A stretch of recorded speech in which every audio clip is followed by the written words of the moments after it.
Assalamu alaikum. Finally, I'll get to it right now. I know you've been waiting. Pardon me, I've been very busy. Now, we stopped last time, Surah Muminun, verse 83. And the theme was you just repeating the same nonsense that your ancestors have always repeated. So you might wonder what's going on here? Why constantly over the centuries the same stories? And it's interesting because yesterday and today, they made it 2 days, is the Orthodox Christian festival. It's called Sham Nasim. It means smell the springtime. However, they don't realize this in Egypt, but that's what I'm there for, to explain to them. It's called the Orthodox Easter. So the Christian Roman Catholics' Easter was a week ago. And the Orthodox, the Greek Orthodox, which are almost exactly the same as the Egyptian Coptic Christians, they celebrated Easter yesterday. But also, interestingly enough, isn't this interestingly enough? The Shia, the Muslim Shia festival, is also celebrated at the same time with the same theme, like the Sham Nasim theme. And I once knew a lovely family of Iranian Shia. Of course, at the time I wasn't Muslim, so I didn't know the difference. And they invited me to their home. Of course, I didn't know anything. And they had a table laid out with all these pretty flowers and special little food, like seeds and nuts and fruits and flowers and eggs. And it was quaint, to say the least. I enjoyed it. And at that day was when I had the best food I've ever had in my life, cooked by her mom. She was with me in my master's program, and she was a wonderful, beautiful, young, married Iranian woman. And that food, I'll never forget it. I still say that was the best tasting food I had ever had, handmade by her mom. I lost track of her. I still remember her name, though. Now and then I try to look her up, but I never seem to find her. And I know she's still in America. I think her dad probably didn't like me when he learned that I could read Arabic. It was okay when I was just a normal American Barbie, Yeah. You see, things change. Things change. And people like you for different reasons. They accept you for different reasons, or they reject you for different reasons. So I think I was a little bit, I don't know, fun before as Muslim. Certainly did look different. And then when I started to learn Arabic and wear hijab, I became hardcore. Can you believe it? It's true.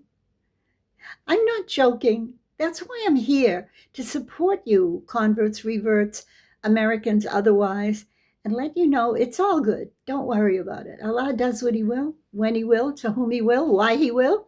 You have really not much to say about it, except to say,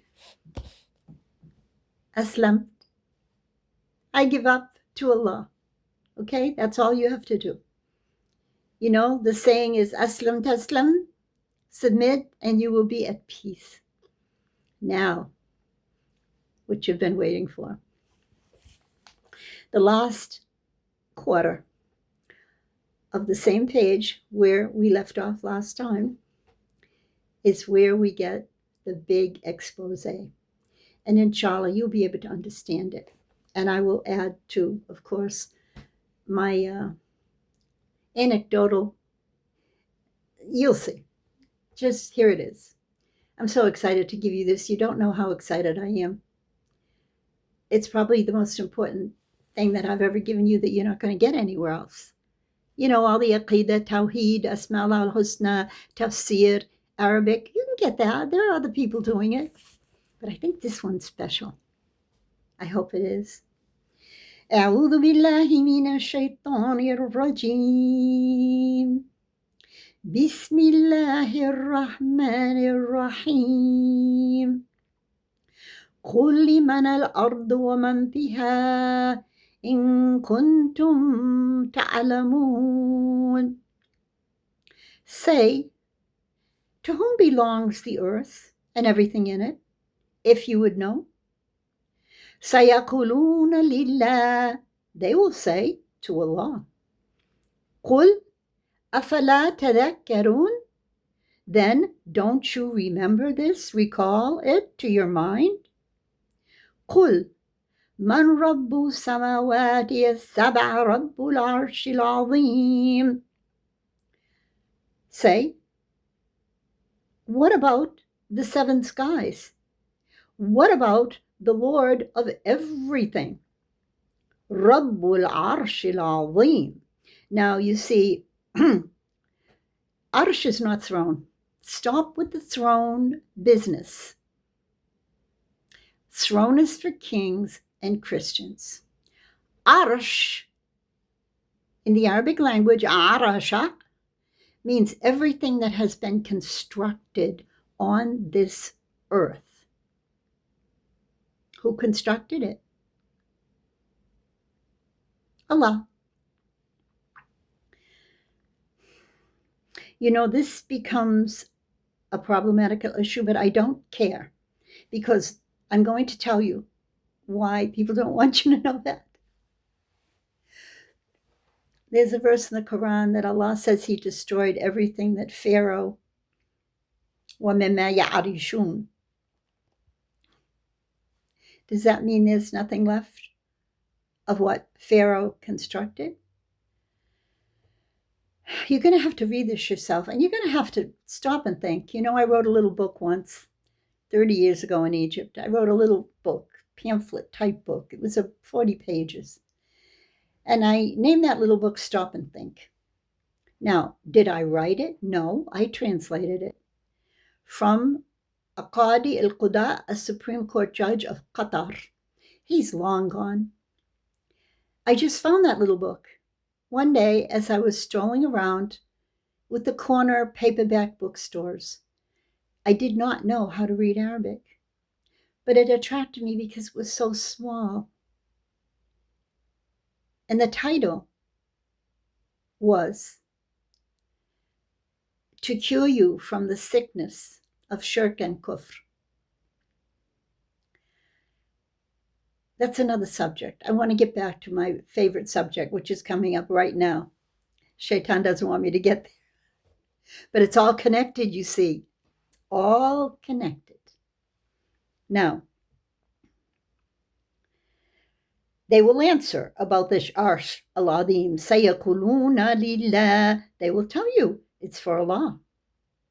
Qul afala tattaqun. You say, then don't you have taqwa? Afala tattaqun? Tattaqun, taqwa. It means all three things. As we all know, taqwa means to know, love, and fear Allah. So the question is asked here. Afala tattaqun? Qul man biyadihi malakutu kulli shay. Say, who in his hand is the ownership of everything? وَهُوَ يُجِيرُ وَلَا يُجَارُ إِلَيْهِ وَهُوَ يُجِيرُ وَلَا يُجَارُ عَلَيْهِ. He's the one that propels